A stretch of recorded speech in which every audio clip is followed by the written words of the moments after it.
This is a place. This is the place? This is a place. We want to talk about. This is a place. Welcome to this week's episode of This is a Place podcast. My name is Nate, and with me is a guy who tried to play Frisbee with his dog this morning, but figured out it was a little too heavy to throw. Brandon. With my dog? Yeah, they just don't spin like that. And they're not very flat either, so they're not going to fly very well. One of my dogs is pretty easy to throw. The other one...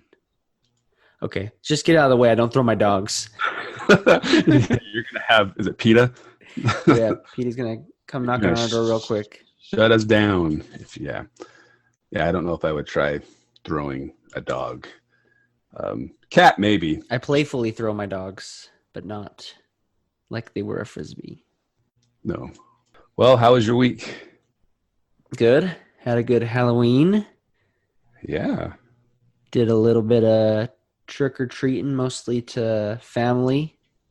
Went and saw some aunts and uncles and grandparents for trick-or-treats for our daughter's second Halloween, the first one where she can actually eat candy and enjoy it. Doesn't know, kind of knows what's going on. At least can have a better grasp on it. So that was fun. What did she dress up as?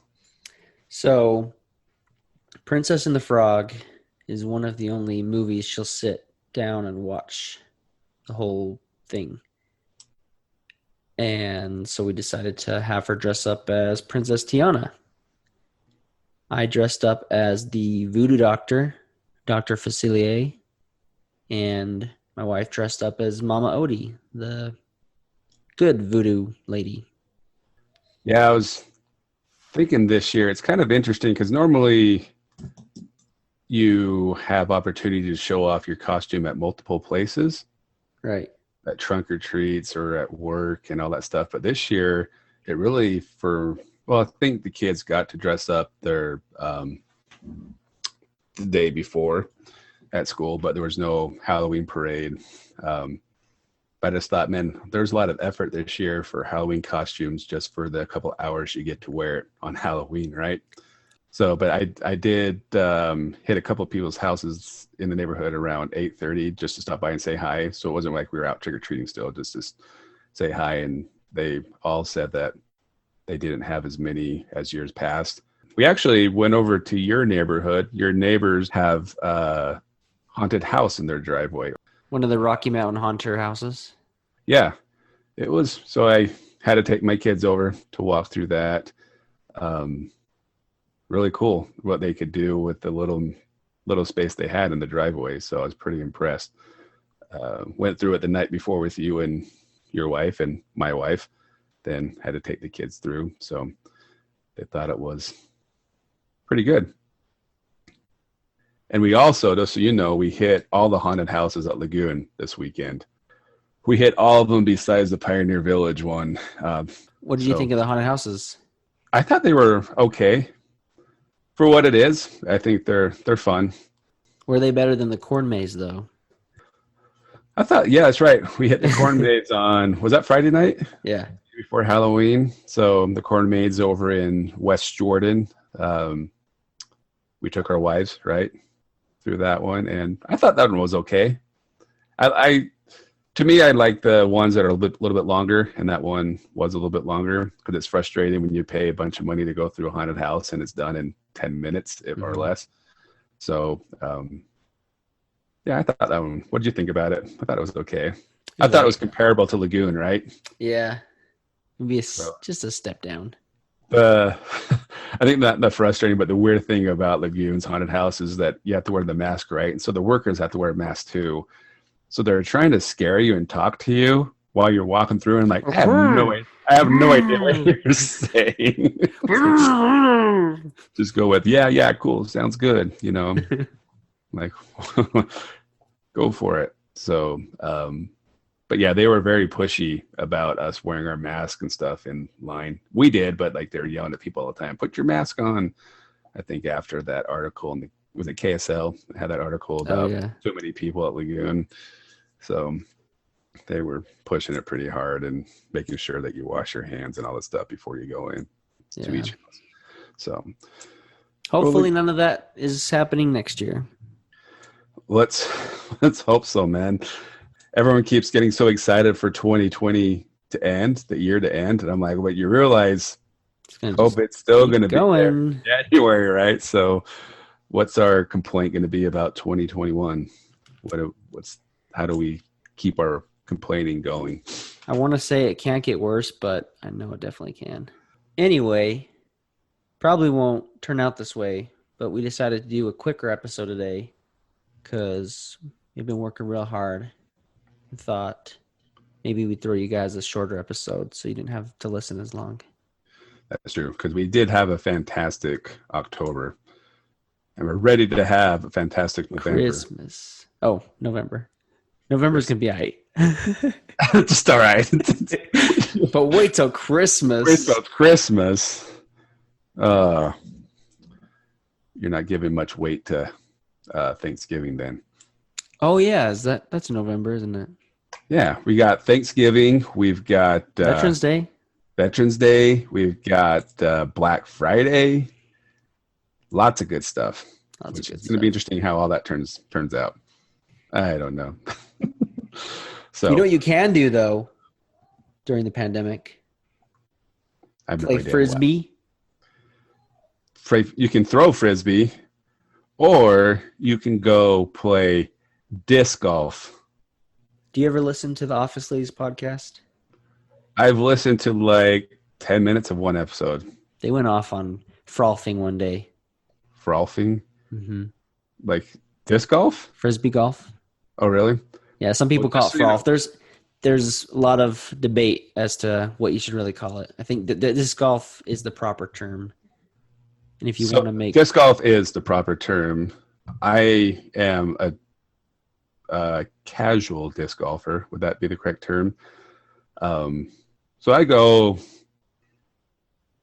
about a dozen times a year. Oh, wow. Play disc golf. And I always go to the Valley Regional Park because it's close to home and it's a really cool course. I know there's other courses. Taylorsville, right? In Taylorsville. Well, it's 2,700 west and 5,100 south. Let's go with that. There we go. So it's over there by the rec center and the library. Rec center where they softball fields. Taylorsville Days, which didn't happen this year. Didn't happen this year. But we'll definitely cover next year. They still did the fireworks, didn't they? Yeah, they still did the fireworks. Yeah, they still did the fireworks. So it's kind of cool that they have the disc golf course just right there behind the softball fields and behind the rec center. You probably wouldn't notice it if you weren't looking for it. But yeah, they got 18 holes, just like you would have in regular golf. And I think one time I counted the steps, or did the GPS tracking, I should say. And I think I got close to about 2 miles. Oh, wow. Nice. Of walking in, just playing around of disc golf. So it's a good little activity to do. And I'm actually into golf as well. I don't golf as much as I used to back in the day. But the difference between disc golf and regular golf is, number one, the price. You only have to pay a disc golf disc cost you anywhere from $10 to $20, depending on the type of disc you get and how technical you want to get with it. And then once you have your disc, you got what you need and you go play for free. But I was going back to the Frisbee golf. When I first started playing over there, there's a lot of guys over there that are pretty into the disc golf and understand the game pretty well. And if you say Frisbee golf around them, oh boy, you're gonna get in trouble. You're gonna get a talking to. You're gonna get a disc to the neck. Yeah, yeah. They will not take kindly to you calling it Frisbee golf. They'll probably be mad if they're listening right now and they hear us even mention Frisbee golf. Frisbee golf, but people all the time call it Frisbee golf when it's in fact called disc golf. I guess I wonder if we call it, you said fro golf? Frolf. frolf, then maybe, I don't know. We'll have to try that next time I go out. See how mad they get. But do you know why they get mad when you call it Frisbee golf and not disc golf? Because they're irrational. That number one, they're hardcore. Oh, So- hardcore. Passionate about it. But Frisbee is a brand name. Like Where- Kleenex Right. or Yeah. Band-Aid. So you can understand, because that's the most known form of a throwing disc is Frisbee. And so you can understand why people call it that, but it's really called disc golf because you're not playing with the Frisbee, you're playing with a disc, which could be completely different brands than Frisbee. I don't think Frisbee makes a disc golf. Huh. Frisbee, they might, but I don't believe they do. But it's fun too because you see people that they've never played before and they show up to the park with their real Frisbee type disc, and it's Does not work. completely different than the disc golf ones are a little bit heavier, different materials and all that stuff. So yeah. Let me share my one experience disc Okay. golfing. So I went with the youths over to the Valley Regional Park, and I like the course.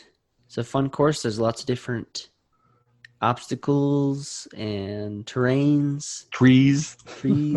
There's a little forest thing in the middle. There's a canal on the west side, which I've thrown my disc into a few times before. Yes. So here's my gripe with this place is that I had probably 2 or 3 discs go over into the canal or into the people's houses that are on the west side of the course. So as you first begin, there's pretty sure it's the canal, and then there's like houses on the other side. Mm-hmm. And many discs went over there. That's Canal Road, I think, right? I think so. So if you're new, if it's windy, don't go here because you'll lose a lot of discs. And that's exactly what happened. But it was a fun time. That's Either right, way. because you actually borrowed some of my disc, and I think you Were those your discs that I used? yeah, and you lost a couple of them. Oh, so now I'm admitting that I lost your discs. Yeah. So, Okay. Well, I have to go now, so you can do the rest of this episode by yourself. Bye. So you still owe me like $20. 30. It's fun because you go see people at the park. The guys are really into it. They actually carry bags like you would for golf, but they're not as big, and they'll have 10 to 20 discs in their bag. But when I go, I take like 2 just for the reason Brandon said, in case one I lose in the canal and I can continue the game with my other one. But I mean, they have, long distance ones. They have ones for mid range, and they have like putter type ones. But I'm not that, what's the word you just used earlier? Passionate about it. So haven't really gotten that into it. It's more of just a activity to get my body moving, and it's fun. So anyways, I only carry 2 instead of the whole bag and stuff like that. But there's some really good players out there that you'll run into, and they'll teach you a thing or two if you ask them how to throw it correctly. And how to say it correctly. And how to say it correctly. Just don't call it, hey, you threw that Frisbee really well. They might throw the Frisbee at you, like Brandon said. I've only lost 1 disc in my career playing, and it was the weirdest thing. It was hole number 1, a brand new white disc that I just bought. It was white, and I threw it, and the hole number 1 there, the what do you call it? Not the hole. The green. The green, the chain, I don't even the passionate disc golfers are gonna be upset at this, but oh man, they're gonna rip us apart. Yeah. So where you throw your disc into the chains, it's usually back behind a tree and a couple bushes and stuff. So my second shot, so I threw my first one, the fairway shot. My second one wrapped past the hole and went into the bush. And I thought, no big deal. It's a white disc. We'll be able to find it within seconds. The guy I was with, we spent a good 15, 20 minutes looking for my disc, could not find it. So either that dang Sasquatch came and grabbed it, took off with it. I don't know. Like it was the biggest mystery. We're like, well, there's no way, because white and green, it should be standing out. But we looked for 15, 20 minutes and couldn't find it. So that's the only time I ever lost a disc. And it was the first hole I played at that disc. I was brand new. So there's $20 I'll never see again. Well, you can always get a free Frisbee at some kind of event, right? I mean, they're always giving out Frisbees at State Farm booths. Yeah. Yeah. Frisbees are pretty cool, though. And I think the coolest thing about the Frisbee is where it originated, though. Right. Well, that's what I was going to say before you interrupted me, is that you know that the Frisbee was invented by a guy from Utah. So he was born in Richfield, Utah, and his name is Walter Frederick, quotations, Fred Morrison. So I'll put you on the spot and ask then, did he invent the Frisbee brand or the concept of the Frisbee, which then led to the disc golf?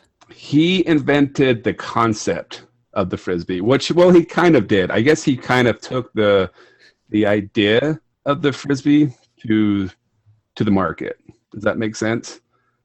Because there was how the name Frisbee came to be is there was a Frisbee pie company like in 1871. And and that was in Connecticut, so on the other side of town. And students would throw the empty tins back and forth, yelling "Frisbee." So, did I say that right? Did I do that right? Frisbee! Frisbee! And so, Mr. Fred Morrison kind of had the same experience. I guess he was throwing like a popcorn lid back and forth with his girlfriend in 1937. And the popcorn lid started to dent and it didn't last very long. And then he discovered that the cake pans, that his mom's cake pans would fly better and were more durable. And he and his girlfriend were throwing it on the beach. And somebody came up to him and said, "Hey, that looks like fun. Can I buy your cake pan for 25 cents? And he said, "Sure." And he thought to himself, well, the cake pan costs 5 cents and I can sell these things for 25 cents. Talk about entrepreneur, right? Indeed. So he started, or I guess that's when the concept of selling these things came to be. So he had a partner named Warren Francione, and they came up with the plastic version and they called it the flying saucer. And then they broke up, and Morrison They broke up. They split ways, and then Morrison improved his model, and he started calling it the Pluto platter.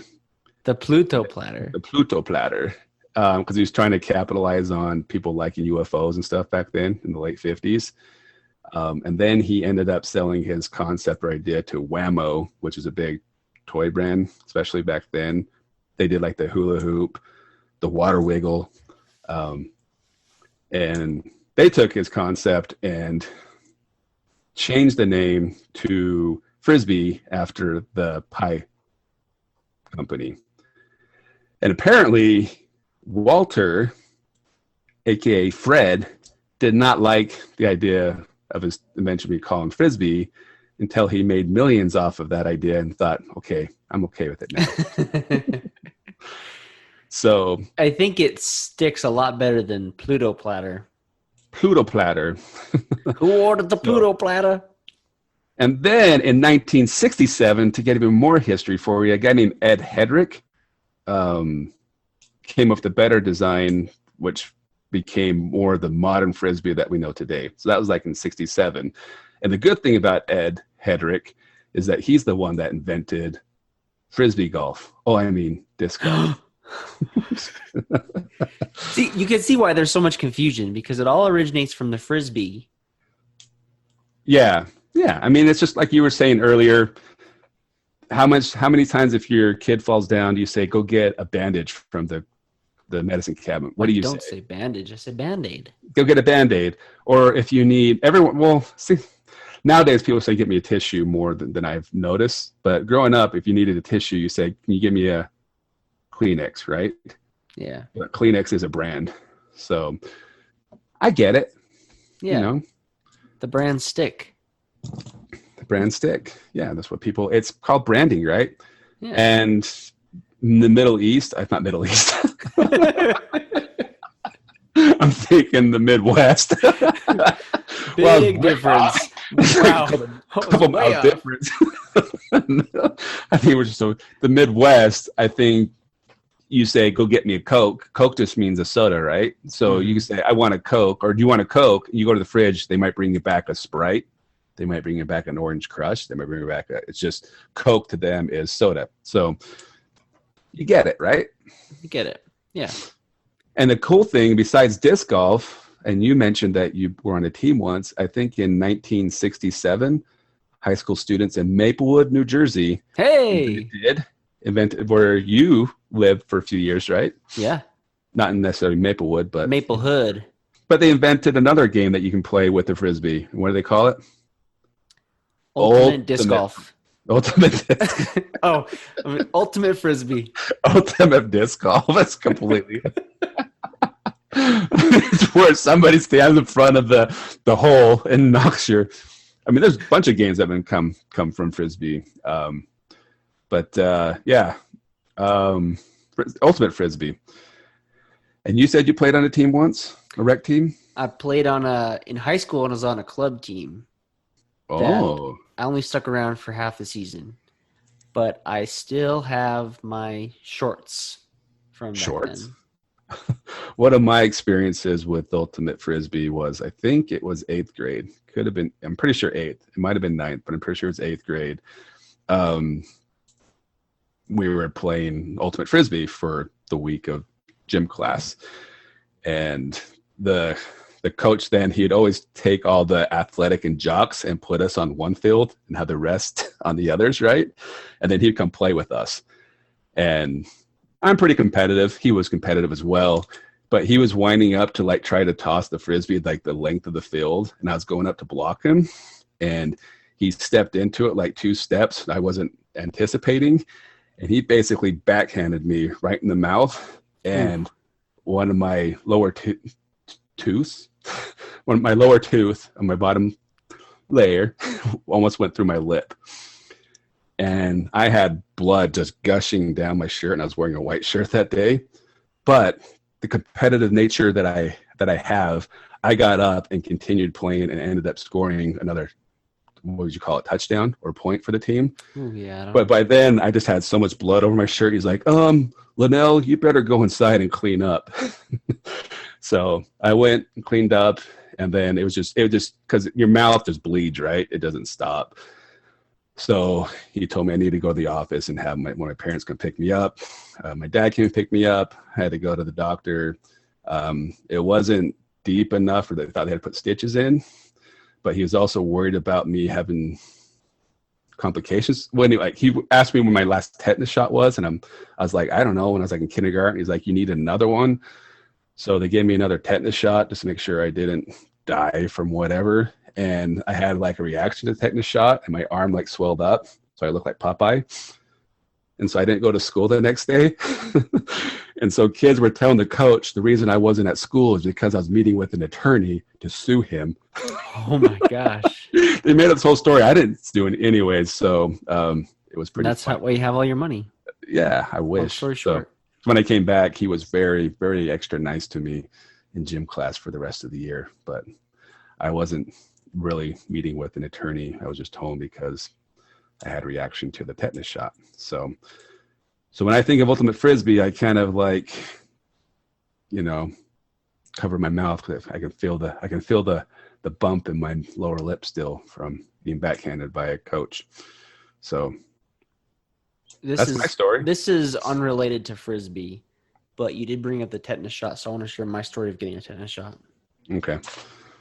I was in the 6th grade, and I was also very competitive, like you, which is why we don't get along at all. And playing basketball at recess as we did. And, we'd foul each other, all the normal stuff. But one person playing decided a foul was not enough. And he bit me. Was it Mike Tyson? No, he bit my arm real hard. Like he broke the skin. I was wearing a long sleeve shirt. He broke the skin.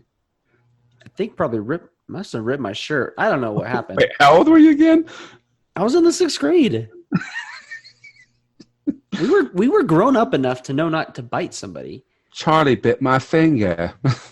But he bit my arm, and that's awesome. We decided it was looking pretty bad, so my parents took me into the doctors to get checked out, I guess, and we're like, he's probably got hepatitis or something. And I don't know. It ended up being they recommended that I get a tetanus shot, and that's how that happened. Got bit in the 6th grade by bit you? Bit me. Oh. But I mean, I say that we were old enough to know better not to do that, but you bring up Mike Tyson. He was also old enough to know not to bite somebody's ear off. That's true. I still remember. Did we ever really grow up? No. What does that mean? What does growing up even mean? Next time we play basketball, be careful because there's a good chance I'm going to bite you. So can I tell you one more story, Frisbee story that I think for Frisbees? And this might get a little PG-13. Uh-oh. That's okay. I probably told you this story before about my experiences at the MTC, the Missionary Training Center in Provo. So I don't remember the story. Go ahead. Okay. So I think it was about a week or two into the MTC of me staying there. I was there for 2 months. I got a care package which had a Frisbee inside of it. And one of my, what do you call them, roommates? Yeah, roommates. Played football at Weaver State. So he was a pretty strong, big dude. We had gym class or gym, what do they call it? Do they call it gym or like PE or physical exercise? We had our exercise time at night. So you had your Nephi workout time. Yeah, your Nephi workout time at night. So so that's the last thing. So we have our last class, we go to the gym, and then after we go back and shower so we could go to bed. And I had my care package, had the Frisbee, and he's like, hey, while we're taking a shower, let's go throw the Frisbee around. I remember the story. So they have, if you know, like old, I don't think really see them much anymore, but they call them, they have like the shower heads that have like 8 different shower heads. And so you can, in a circle, right? You can circle around and 8 guys can shower at once. You don't see them much anymore. They were at my junior high, but nobody used them. I didn't use them at my junior high either.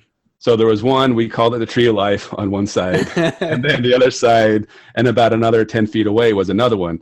So he was on one side of the room, and I was on the other, and we were just throwing the Frisbee back and forth.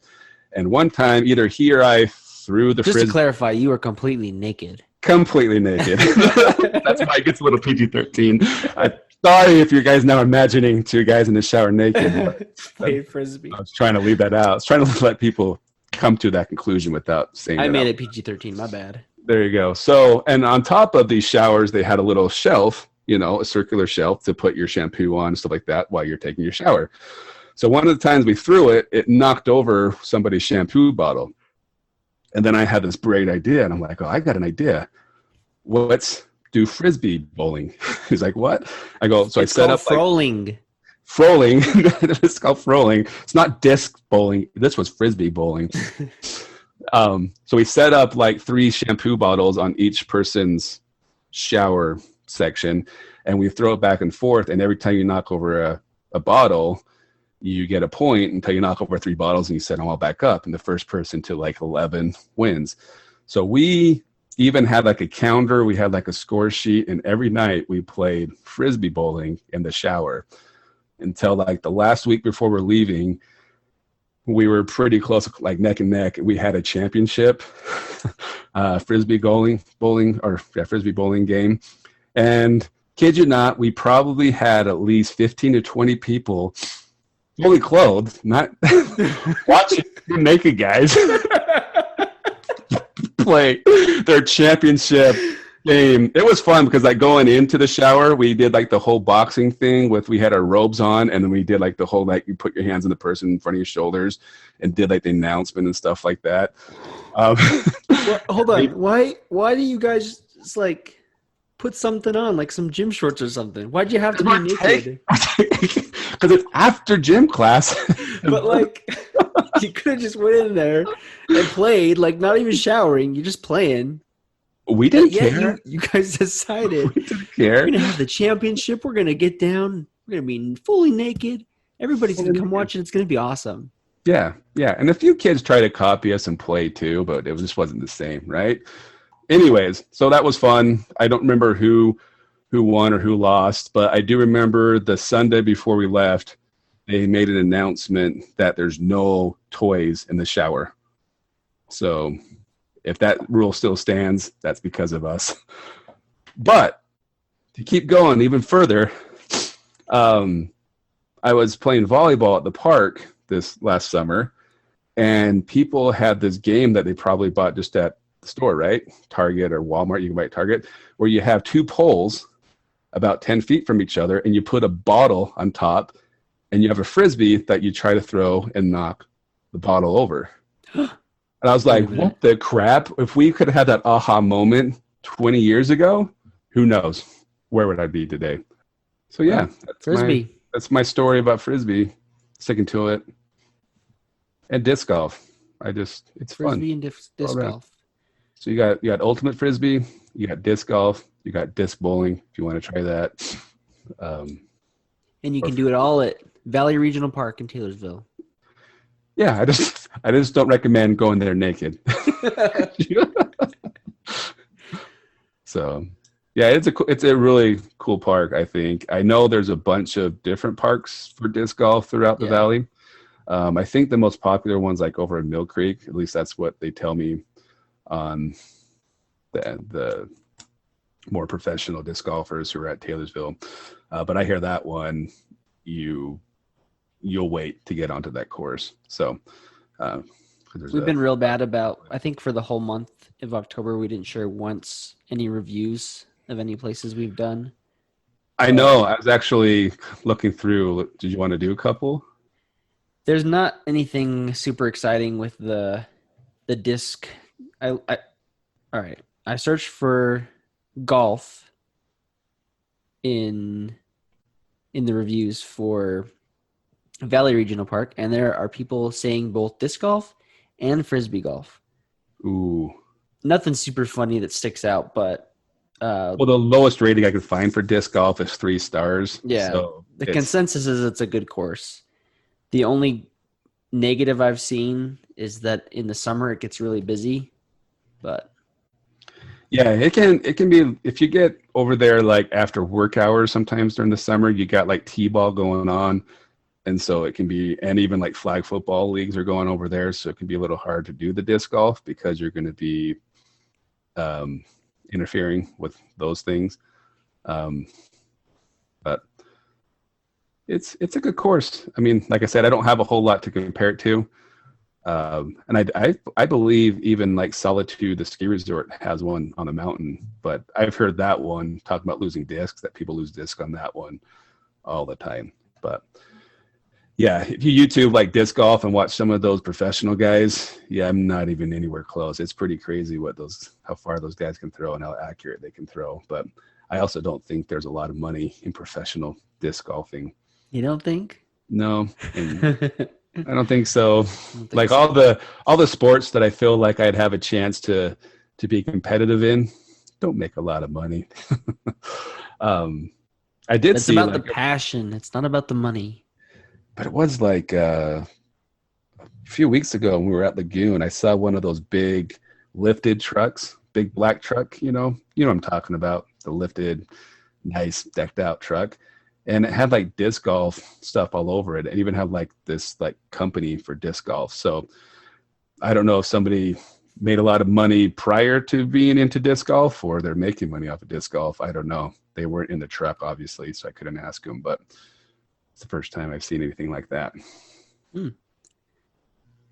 Recommend if you haven't done it to go out and try it. Like Nate said, relatively inexpensive, and you're embracing your Utah heritage since it's originated here. Good stuff. Well, my disc golf partner, the guy that I go with quite a bit, like I love my job because I can help people with their real estate needs, but I also hate my job because when I have friends who want to move away from me and I have to help them do it, it's bittersweet, right? So one of my partners of disc golf, he's moving down to Par One, so this weekend. So I'm losing my disc golf partner. So if you, Brandon, want to fill that void, or if any of our listeners are wanting to try disc golf, hit me up. I'll go out and play a round or two of disc golf with somebody. For $20, you can go have a run of disc golf with Nate. And I'll even sign your Frisbee. Just kidding. Yeah. Well, didn't end up being quite as short of an episode as we had promised, but is it ever? No. Not when Nate's on the line. I also shared a story of being bitten and having to get a tetanus shot. But that had nothing to do with. So to sum things up, Brandon, you can bite him when you're playing basketball, and don't be alarmed. Disc golf at Nate's neck. Don't be alarmed if you see some naked guy in the park throwing it. Thanks for listening to This Is a Place podcast. See you next week.